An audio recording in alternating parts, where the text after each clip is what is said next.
Capítulo 1. The First Whisper. I didn't hear it at first.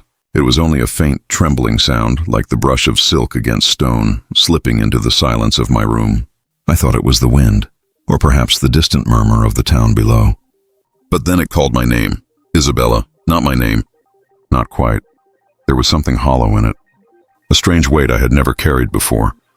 I froze, heart hammering, fingers clutching the edge of the wooden chair by my window. My room smelled of old incense, thick and cloying, a scent I thought was meant to bring comfort. But comfort fled, leaving a strange dread curling around my spine. The voice came again, softer, almost shy, whispering secrets I did not know I could know. She walks alone. He is not what he seems. The blood is under the altar. I wanted to scream. But no sound came. My own voice had abandoned me.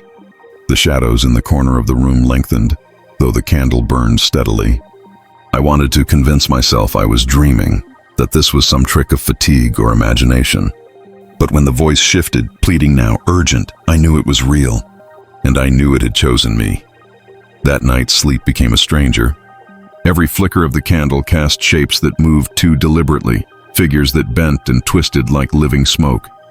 I tried to close my ears, to block out the whispers, but they seeped through my thoughts like water through cracks in stone. They spoke of sorrow, of sins long buried, of prayers that were never heard, and they spoke of me. The next morning I dared not mention it to anyone. Who could understand? The village was small, and even the smallest oddity could become a weapon of rumor. But the memory of the voice clung to me like a second skin. During Mass I felt it again, hovering behind my thoughts, a presence in the hush between prayers. The priest's words echoed in my mind, but another voice answered him, faint and distant. You are listening. You are chosen. I tried to shake it off, convincing myself that the voices were only reflections of my fears. But they were not mine. I did not control them. Sometimes, when I was alone, I felt the whisper crawling beneath my ribs, coiling around my heart, and a strange sensation filled me, part terror, part awe. It was as if the dead, or those who had been forgotten, were reaching for me. By nightfall, I could no longer tell if I was Isabella or if I had become a vessel for something else entirely. My reflection in the mirror no longer seemed familiar. The eyes that stared back at me were mine, and yet they carried a depth I had never known, something ancient, sorrowful, waiting. And I understood in that hollow, trembling certainty the voices were patient, and they would not be ignored. The first whisper was only the beginning. Capítulo 2. Confessions in Shadows.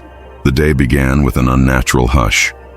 Even the birds seemed wary, their songs swallowed by the thick fog curling around the village. I walked to the church, my footsteps muffled against the cobblestones, carrying a weight I could not name.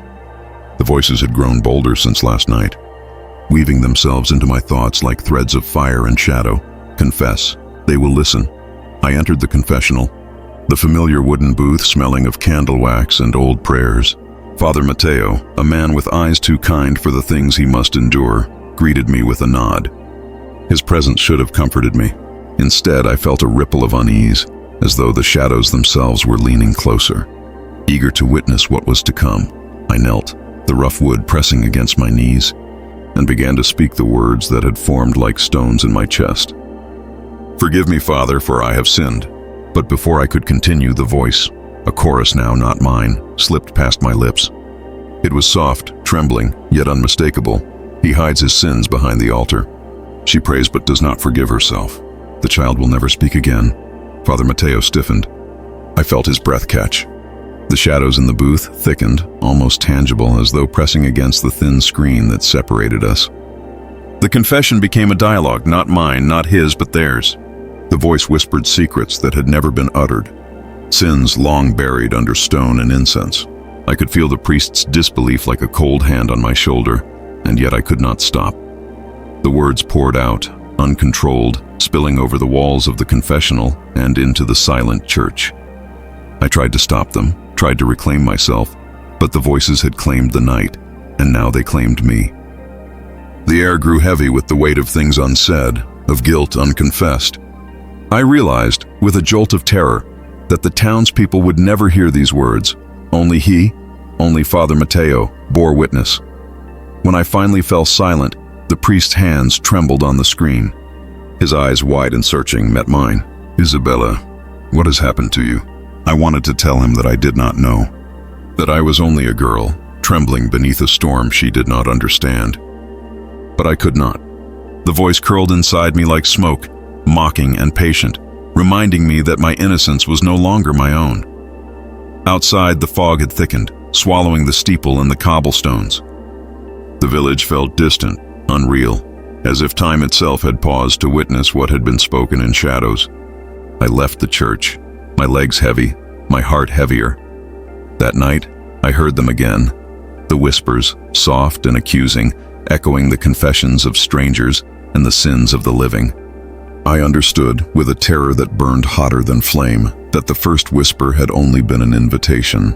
The voices were patient, relentless, and now they had begun to speak through me, in a world that might never forgive what it would never hear. The confessions were not over. They had only just begun. Capítulo 3. The choir of lost souls' night fell like a blade, slicing the village into shadows that seemed to breathe. I had tried to ignore them, the voices, but that attempt was futile. They had multiplied, a choir of lost souls, each voice distinct yet blended, writhing inside my skull. They did not speak merely to me anymore. They sang, a cacophony of sorrow and rage, and each note carried secrets that were never meant for mortal ears. I woke to the sound of humming, low and vibrating, filling the corners of my small room. My candle flickered, casting grotesque shapes on the walls, and I felt their presence before I saw it. The whispers were no longer subtle. They poured from me, my lips moving as if of their own accord, forming words that belonged to others, words of sin and shame. She buried him under the floorboards. He watches through the window at night. They will not forgive themselves. I stumbled to the mirror and recoiled. My reflection was wrong. My eyes were wide, haunted, yet they were not alone. Behind them, shadows shifted, faces that were not mine pressed against the glass, mouths moving, whispering.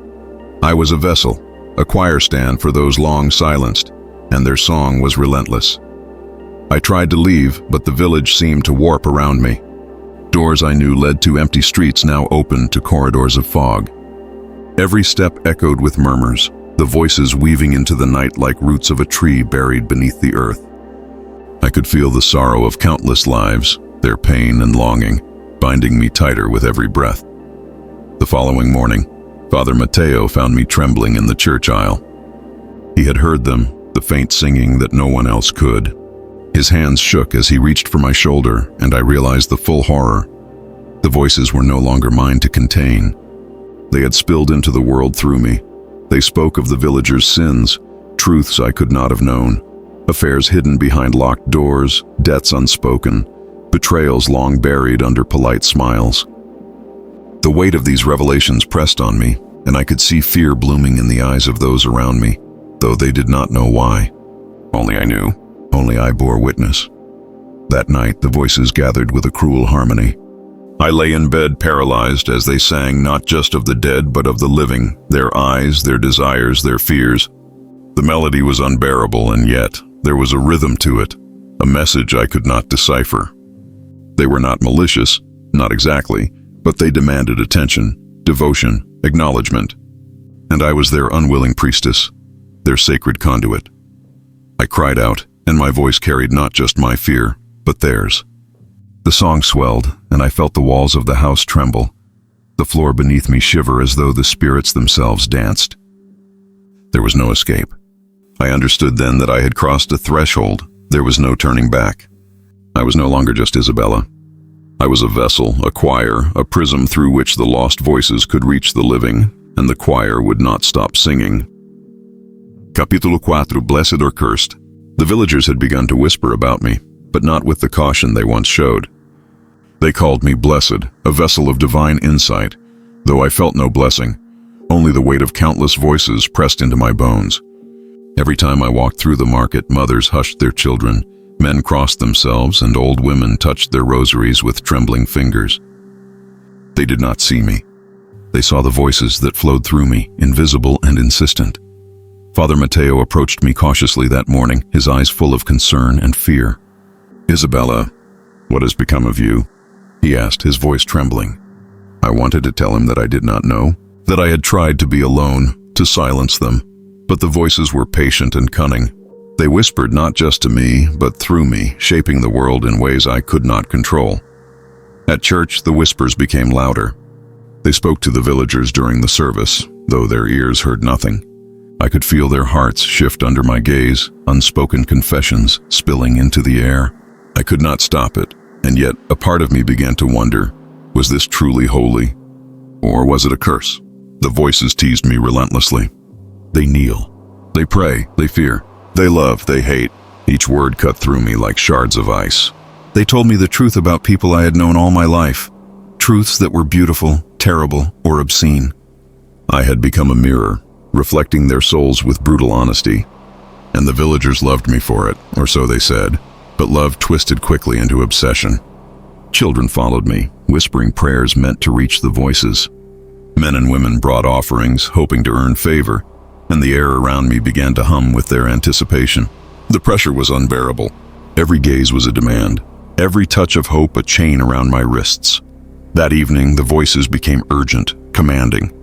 Show them, reveal the sins, make them see. I ran from the church, my feet pounding the cobblestones, my mind a storm of fear and guilt. I understood then that I was no longer just Isabella. I was something else, neither wholly human nor fully divine. I was a bridge, a threshold, a harbinger. Father Mateo found me by the river, trembling and soaked with rain. His hands reached for me, steadying, grounding. Blessed or cursed, Isabella, he whispered. You are neither. You are chosen, and yet you are in danger. I did not answer. I could not. The voices were louder now, insistent, as if aware of the priest's presence. They wrapped around my thoughts, shaping them, twisting them, showing me glimpses of the path ahead, visions of fire, of sorrow, of devotion turned to madness. That night, I lay awake listening to the choir inside me. The villagers slept, oblivious to the torrent of truth and terror that flowed through their chosen one. I did not know whether I was protected by God or abandoned to something darker, but I understood one thing with a clarity that made my blood run cold. The line between blessing and curse was thinner than the veil of a candle flame, and I was standing on it, and the voices would not let me fall. Capítulo of the Night of Screaming Icons. The church was empty when I arrived, yet it felt alive with a presence I could not name. Candlelight flickered across the stone walls, casting grotesque shadows that writhed as if in pain. I should have turned away. I should have run. But someone inside me demanded that I stay. The voices whispered urgently, a chorus of pleading and warning. They are ready. You must see. You must speak. I approached the altar, the polished wood gleaming under the dim light. That's when I heard it, a sound that made my stomach twist, a scream that was not human. The statues, the ones that had always stood in silent reverence, were crying. Not tears of water, not droplets of soot, but thick, black ichor that ran down their faces, mingling with the candle wax. And then they screamed, a chorus of anguish and accusation that only I could hear. I fell to my knees, hands trembling, mouth dry. The voices inside me roared in unison, overlapping, merging, commanding, tell them. Show them, they must understand. My lips moved before my mind could catch up, reciting secrets I did not know, sins I had not witnessed.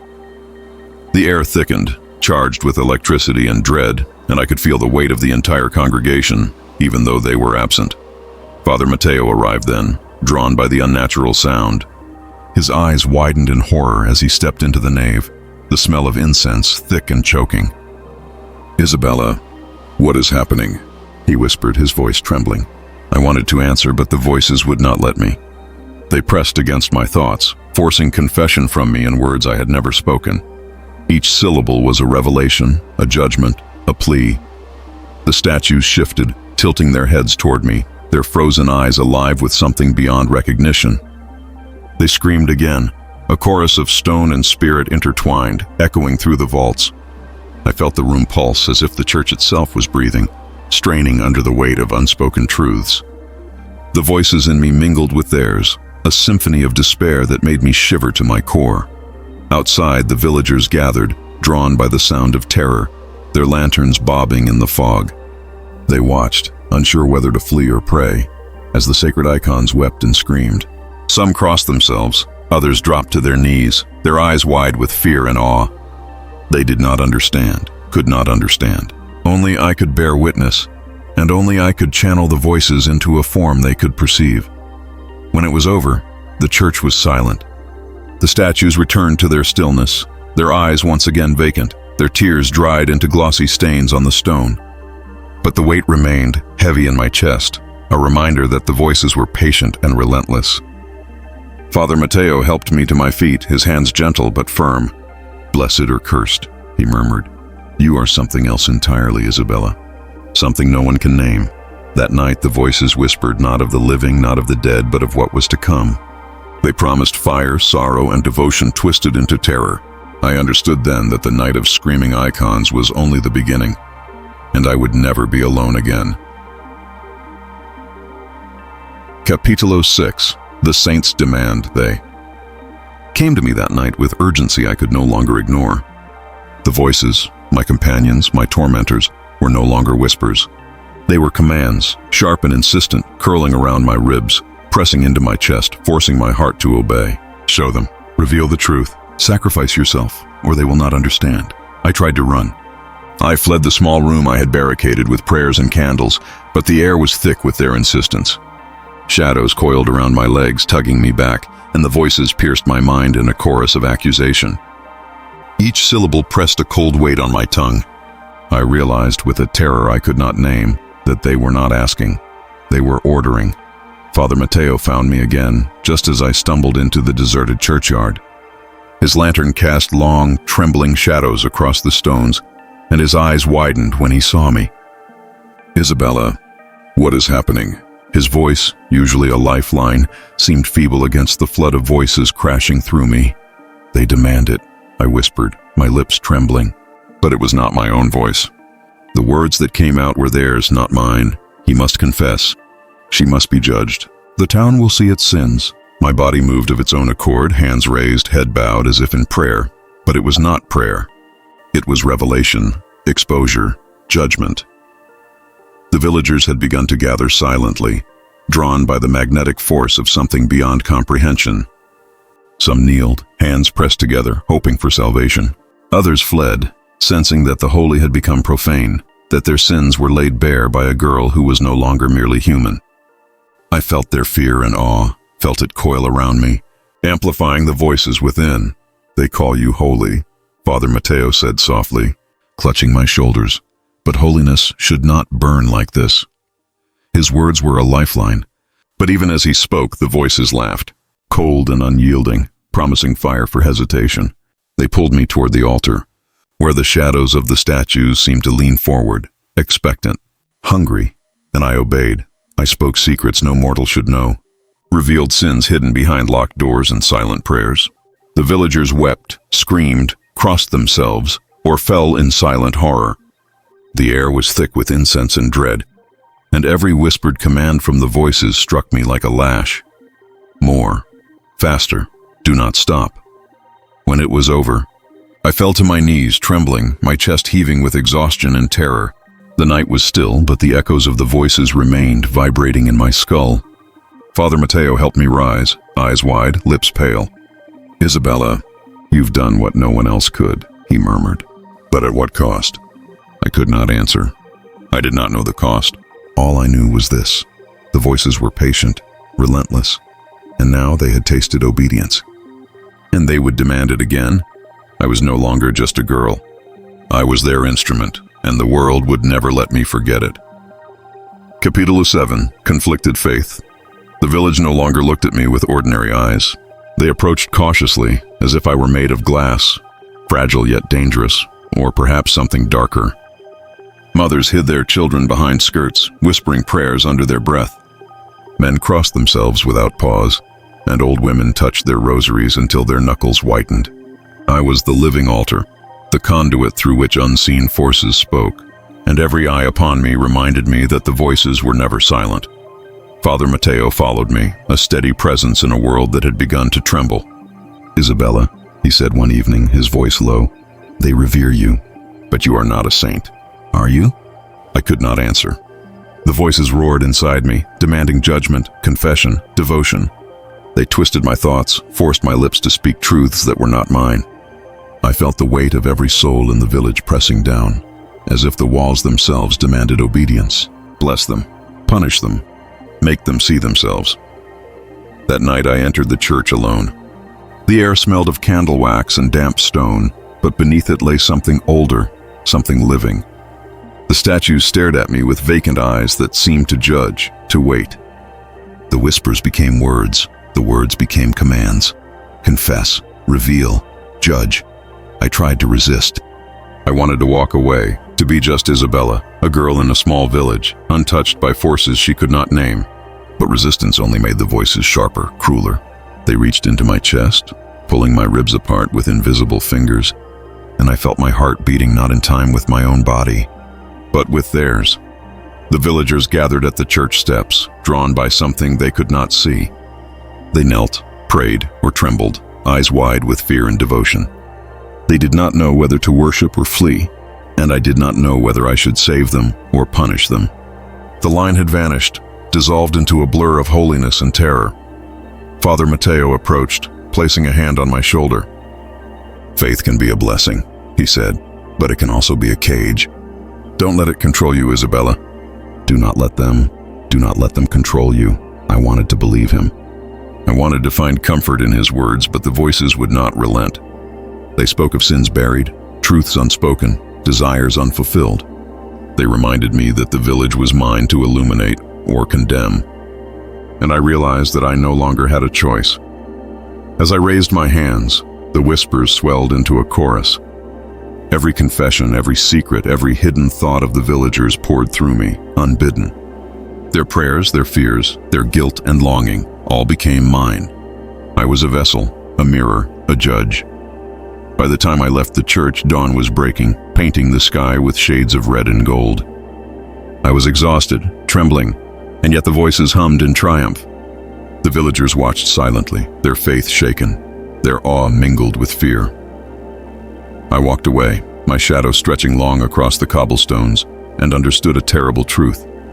Faith was no longer theirs. It was mine, and it demanded obedience. Capítulo 8. The Mirror. That light had begun to dread my own reflection. In the morning light, the mirror in my room seemed ordinary enough. Yet the moment I gazed into it, a ripple ran across the glass, subtle and cold. It was as if the surface were a thin veil, separating the girl I once was from something else, something patient, ancient, and hungry. That night, alone in my room, I saw it. My reflection did not mimic me.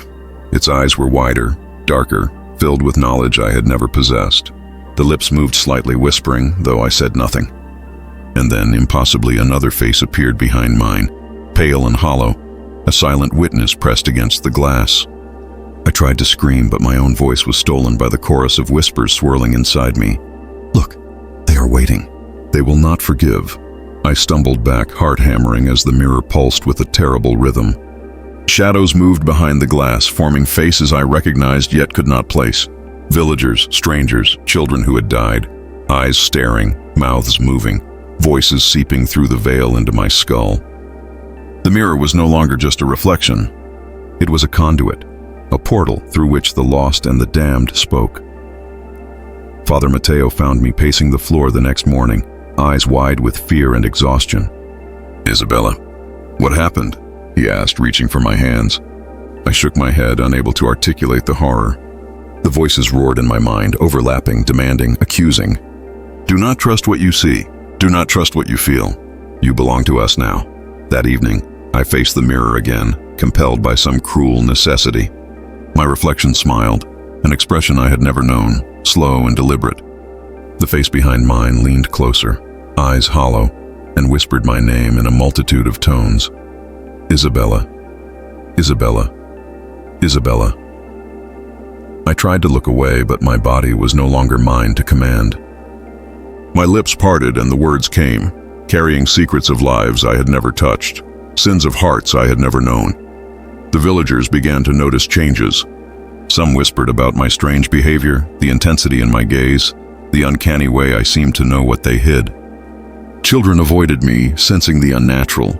Even Father Mateo faltered in his guidance, unsure how to protect the girl he had once known from the entity I had become. I understood, with a cold certainty that left my blood running ice, that the mirror did not lie. It revealed the truth. And the truth was terrifying. I was no longer simply Isabella. I was a vessel for the voices, a reflection for the dead and the hidden, a mirror for the sins and secrets of the living. That night, I touched the glass. My reflection did not move in unison. Instead, it pressed against me, close, insistent, and the whispers became a tide, drowning my own thoughts. I shivered, realizing the mirror was not just a window. It was a prison, a stage, a herald of what I could never escape, and in its depths, I saw my future, endless voices, endless reflections, and a truth I could never deny. I was no longer alone. Capítulo 9. The Silent Mass. The church had never felt so empty, and yet it was full. I knelt in the front pew, hands clasped, heart pounding against my ribs like a frantic drum. The villagers had gathered for the evening mass, but an eerie silence hung in the air, silent to them, deafening to me. I could hear every whispered prayer, every hidden thought, every sin that had never been confessed aloud. The voices inside me swelled, a storm of murmurs, judgments and pleas. Listen, judge, guide, reveal. I trembled, realizing I was the only one who could hear the full measure of their devotion, their guilt, their fear. The priest spoke from the altar, but his words barely reached me. The voices were louder, each syllable pressing into my skull with unbearable weight. I glanced at Father Mateo. He looked calm, steady, his eyes gentle, but he did not hear what I heard. He had no idea that the villagers' prayers were no longer just prayers. They were raw, naked confessions, laid bare for me alone. I saw their shame, their longing, their secret desires, and I felt a mixture of power and terror, knowing the truth I bore was more than any human should carry. The choir began to sing, a hymn meant to inspire hope, but to me it sounded warped, twisted. Each note carried hidden emotion, hidden sin, hidden desperation. I could feel the vibrations in my chest as if their voices were pulling at my ribs, urging me to act, to speak, to reveal what lay beneath the polished smiles and holy gestures. They need to see themselves.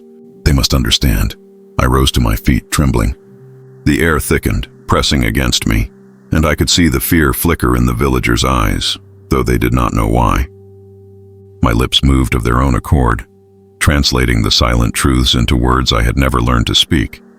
Names, deeds, secrets long buried, sins whispered in the dead of night, they spilled out through me, resonating through the empty church. Father Mateo stepped closer, trying to hold my hands. Isabella. Stop! He pleaded, his voice breaking against the tide of voices. But I could not. I had become the conduit, the vessel through which the hidden hearts of the faithful were laid bare. Their devotion and their darkness were mine, and I could not refuse. By the time Mass ended, the villagers left silently, some whispering prayers of awe, some shaking with fear. I remained kneeling, chest heaving, the voices finally retreating into their corners, but not disappearing.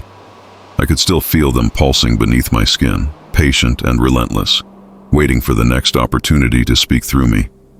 Alone, I traced my fingers over the pew, trembling. The silent Mass had revealed a terrible truth. I was no longer just Isabella. I was the keeper of every secret, the witness to every hidden thought, the vessel for voices no one else could hear. And in the quiet aftermath, I understood with cold certainty. Faith had become my prison, and the voices were the guards. I was trapped. Capítulo 10. The Virgin's Betrayal. The voices had been my secret for so long that I had forgotten what it was like to be alone. But that night I realized I was not the only vessel. She appeared quietly, a girl from the village with eyes too knowing for her age. I saw her watching me from the shadows of the churchyard, her presence both unsettling and magnetic. The whispers inside me surged with warning. Do not trust her. She listens. She waits. Her name was Elena. She claimed she had heard the voices too, felt them pressing against her mind, shaping her thoughts. At first I wanted to deny it, to shield her from the horror I bore. But the moment she spoke, Her words resonated with the chorus inside me. She knew them, understood them in a way I had never dared to teach anyone. "We are chosen together," she whispered, eyes alight with a mixture of fear and devotion. I felt a chill coil around my spine. This was no gift, it was a threat. The voices inside me shifted, irritated, jealous, probing for dominance. They had chosen me first, and I had lived with their demands, their secrets, their relentless insistence. Now, they had a rival. Father Mateo noticed the change immediately. He watched the two of us with wary eyes, suspicion knitting his brow. "Isabella, what is happening?" he asked one evening, his voice low and urgent. I could not answer him. Even I did not fully understand what was unfolding. The voices were no longer just mine. They danced between us, intertwining, vying for attention, eager to corrupt or consume. Elena's presence was intoxicating and terrifying. Together we could hear everything, see everything, feel everything. The dead, the hidden sins, the prayers no one dared voice, all were ours to command. But as the nights passed, the collaboration turned into competition. The voices demanded allegiance, and their demands grew crueler. Lead, obey, betray. The first act of betrayal came silently. During a midnight vigil in the church, I whispered a secret meant for myself alone, only to feel her echo it aloud, twisting my words, sending them into the village. The whispers erupted into a storm inside me, accusing, mocking. "She has betrayed you. She will take what is yours." I wanted to strike, to banish her from the voices, but I could not. They were stronger now, a duet of torment and revelation. Every sin, every hidden truth, every forbidden thought in the village pulsed between us. Elena smiled, calm and terrifying, her eyes glinting with the knowledge that she could claim the power I had spent months learning to contain. That night, I realized something worse than the voices' demands. I was no longer the sole instrument. I had been betrayed not by her alone, but by the very chorus that had made me holy, cursed and feared. The voices had chosen her too, and now I would have to fight, not just for control, but for survival. The battle had begun. Capítulo 11. The choir divides. The air in the church was different that night, heavy and electric, as if the very stones held their breath. I could feel the voices quivering inside me, uneasy, fractured. Elena stood across from me, calm and radiant in the candlelight, her own pulse echoing the chorus I had once commanded alone. They had chosen her, yes, but the voices were my companions, my tormentors, my unseen army. I would not relinquish them without a fight. The first note came as a whisper, soft but deliberate. "Claim her, show her who belongs." I trembled as my own lips parted, words spilling into the empty nave that were not entirely mine, twisting reality with every syllable. Elena's eyes widened, and then she smiled, lips barely moving, as if the words she spoke were arrows piercing the same storm inside me. "I belong here as much as you." The choir inside me erupted, voices clashing with hers, a cacophony of accusation, longing, and revelation. I could hear every secret she had unearthed, every confession she had made, every desire she had laid bare. And she could hear mine, the ones I had tried desperately to shield from even Father Mateo. The voices had divided, forming factions, loyal and treacherous, and I realized the full horror. The chorus could not survive harmony anymore. Father Mateo arrived, drawn by the sound of screams and whispers that bent the air. He looked at us, eyes wide, hands trembling. "Isabella, Elena, what is happening?" he asked, though he could not hear what I heard. I wanted to warn him, but even as I opened my mouth, Elena's voice overrode mine, shaping my confession into something unrecognizable. The choir roared, a symphony of souls caught in a tug of war, and I felt my sanity slip, thread by thread. Elena advanced, slow and deliberate, and the voices within me screamed, urging me to dominate, to punish, to obliterate. I obeyed, not entirely of my own will, and words fell from my lips that exposed sins in the village I had never dared speak aloud. But she countered, her own chorus flooding the nave with hidden truths I had never known, secrets that cut deeper than any blade. The statues along the walls trembled, candle flames flickering as though the church itself had taken sides. The choir outside of us, the dead, the hidden, the lost, sang in discord, echoing our battle, swelling the night with revelations no mortal should witness.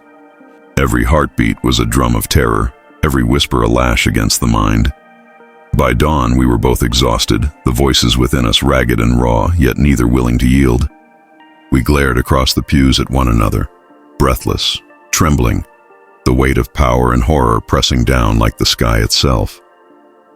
I understood then that the choir had divided for a reason. The voices demanded a confrontation, a reckoning, a proving of strength and devotion, and I realized, with a cold certainty that made my stomach churn, that the battle would not end until one of us was broken or consumed. The choir would not be silent, and neither would we. Capítulo 12. The Consecration of Shadows. The night had fallen like ink over the village, and the church loomed ahead, black and silent, a cathedral of secrets waiting to devour us. Elena stood at the threshold, her eyes gleaming with the unnatural light of the voices she had claimed. I followed, my hands trembling, my heart pounding with a fear I had learned to carry as a constant companion. This was no longer a contest of whispers. This was the consecration of shadows, the final ritual in which only one could survive intact, body and soul. Inside, the air was thick with incense, yet it smelled of something older, something feral and waiting. The statues had changed.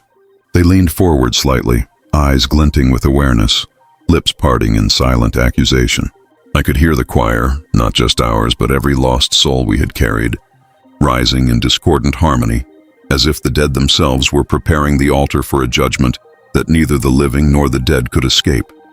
Elena smiled. "They listen to you," she whispered, though her lips barely moved. "But they obey me." The voices inside me flared, jealous, furious, pulling at my bones, twisting my thoughts, forcing my lips to speak confessions no one should hear. I countered, the words spilling out, exposing sins she had hidden even from herself. Our choruses collided, and the church became a storm of sound, of shadows, of revelation. The candles flickered violently, and then all at once, the room was plunged into darkness. Yet the darkness was alive, pulsing with the choir of voices, each one screaming, begging, commanding. I felt the shadows pressing against my skin, crawling into my hair, coiling around my ribs, binding me to the altar that seemed to rise from the floor itself. Elena's hands brushed mine, and the collision of our powers sent a shudder through the building, the statues groaning, the floor cracking beneath our feet. I realized then that the consecration demanded more than obedience. It demanded surrender. The voices wanted us to merge, to fuse our wills into a single vessel or be destroyed. I felt my mind stretch, my identity fraying, the boundaries between self and chorus dissolving.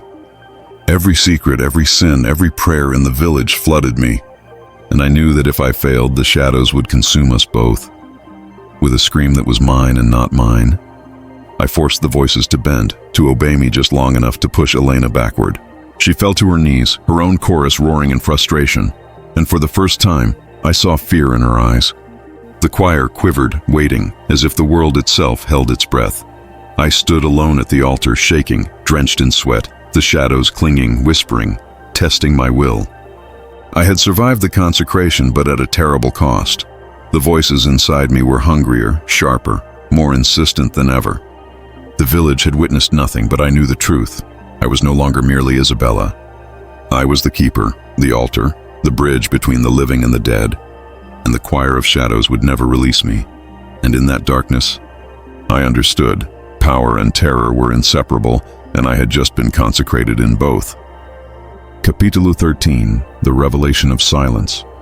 For the first time since the voices had claimed me, I felt silence. Not the gentle quiet of night, or the peaceful lull of an empty church, but a silence that pressed against my skull, heavy and absolute.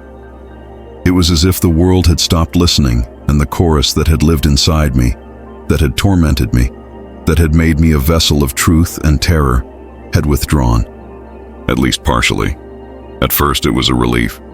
I walked through the village at dawn, feeling the morning sun on my skin without a single whisper threading through my mind.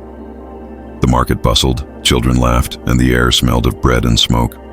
For a fleeting moment, I remembered what it was like to be merely human, but silence has a shape, a weight, a warning. The absence of sound became a presence, a palpable force pressing against my chest. I realized the choir had not abandoned me. They were waiting, biding their time, and in the quiet, their intent was sharper, more insidious. Listen, obey, reveal.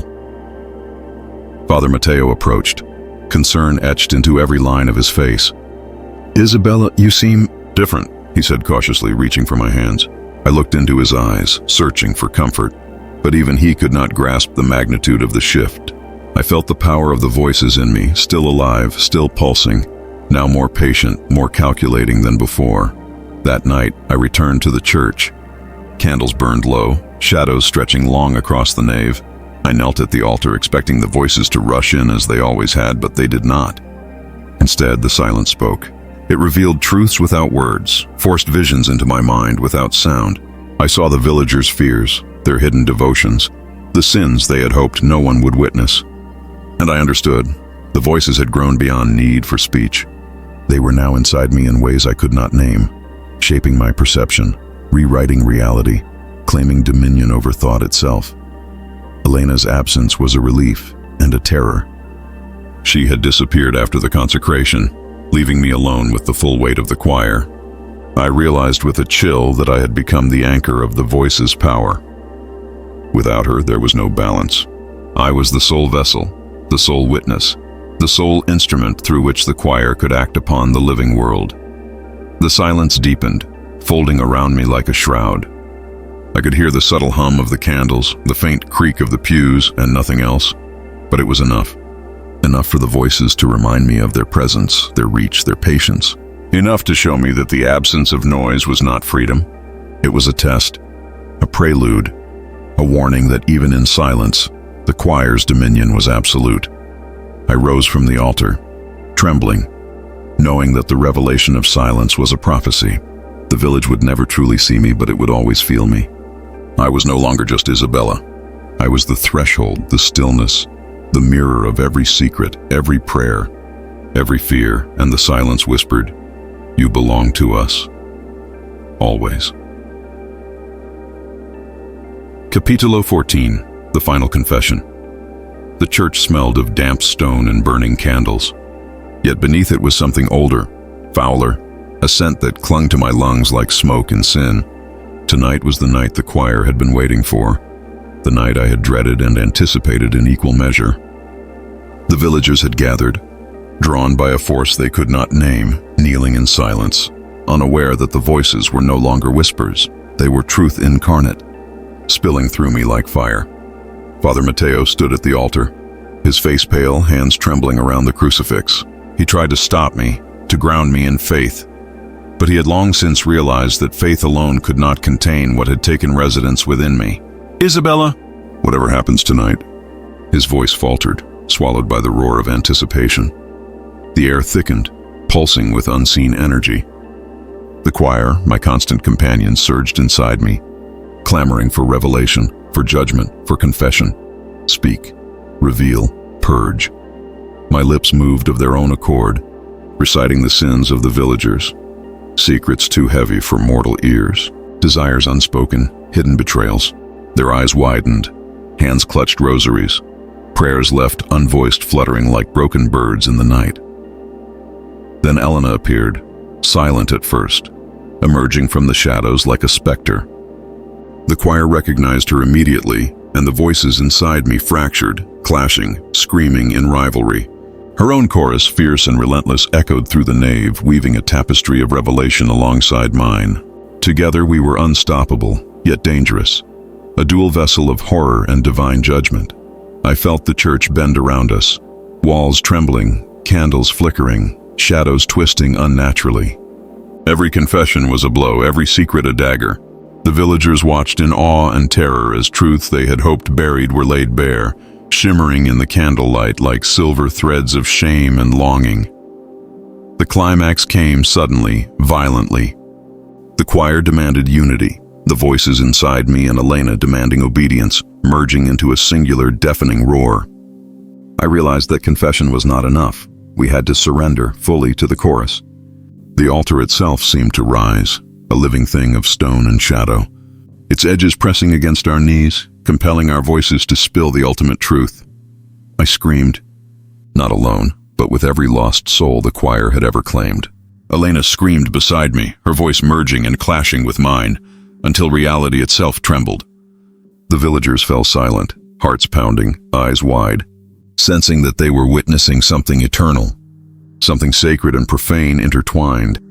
When it was over, silence fell, not the empty, fearful silence of before, but a heavy, reverent calm. The church was still, the altar quiet, the choir resting, patient, waiting for the next voice to speak. Elena was gone, vanished as mysteriously as she had appeared, leaving me alone with the echoes of what had occurred. Father Matteo approached slowly, eyes full of sorrow and awe.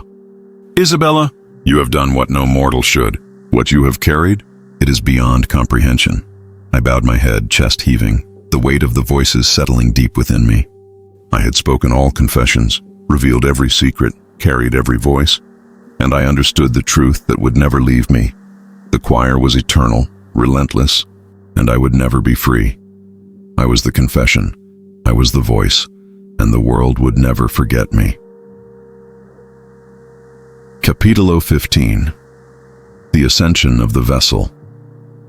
The dawn broke over the village like a wound, pale light spilling over stone and earth, yet it could not touch what had taken root in me.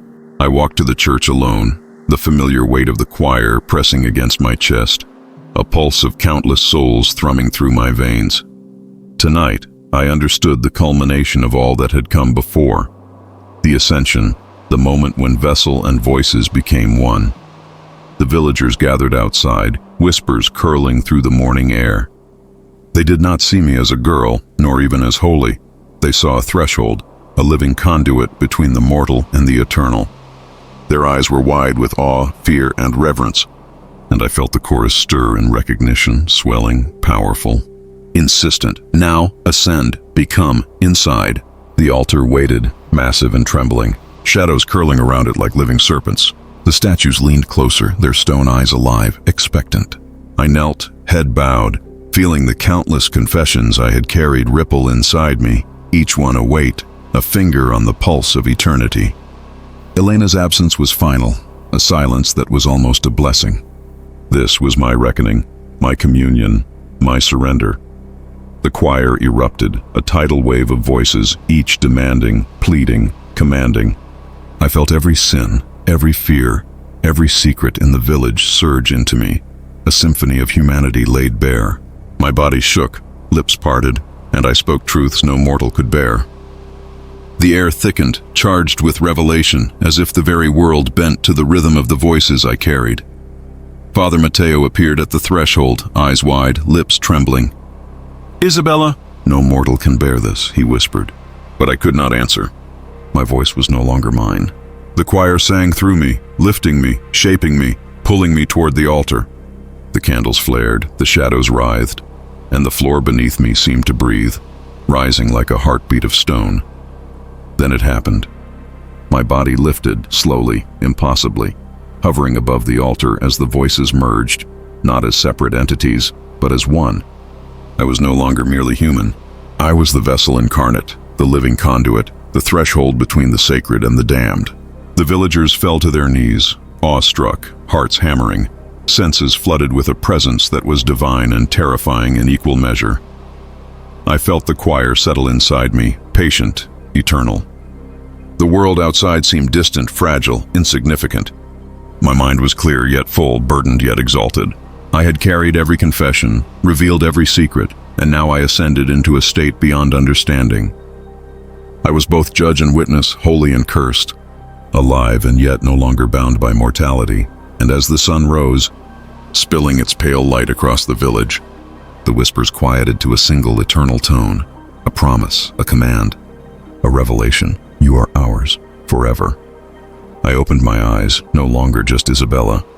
I was the voice, the vessel, the ascended, and the world would never forget.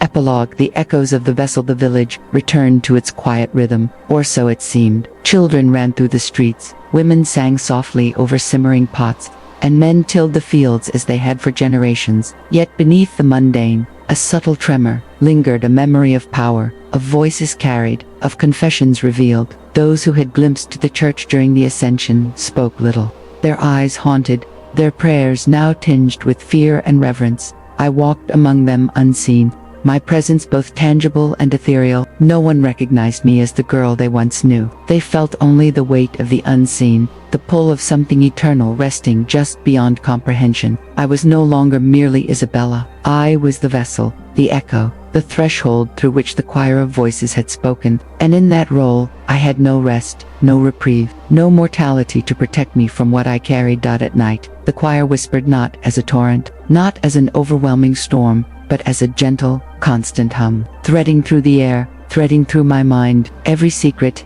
every prayer, every unspoken sin of the village was mine to bear, mine to witness, mine to hold. And sometimes, in the quietest hours, I would hear the faint echo of a reminder that I had not walked this path alone, and that the rivalry, the merging, the betrayal all had left their mark on the choir, shaping it, shaping me. Father Mateo visited occasionally, his eyes heavy with understanding and sorrow. He did not speak of salvation or damnation. He merely placed a hand on my shoulder and whispered, "The world will never see, but it will feel. You carry them, Isabella, always." And I nodded, because he was right. I did not merely exist among the living, I existed within the liminal space between the mortal and the divine, the seen and the unseen, the sacred and the damned. Sometimes, when I pass the church at midnight, I see shadows leaning closer, statues turning just enough to observe, candles flickering though there is no wind. The choir stirs, and I feel the pulse of countless souls, a reminder that the world's secrets are never truly silent, and neither am I.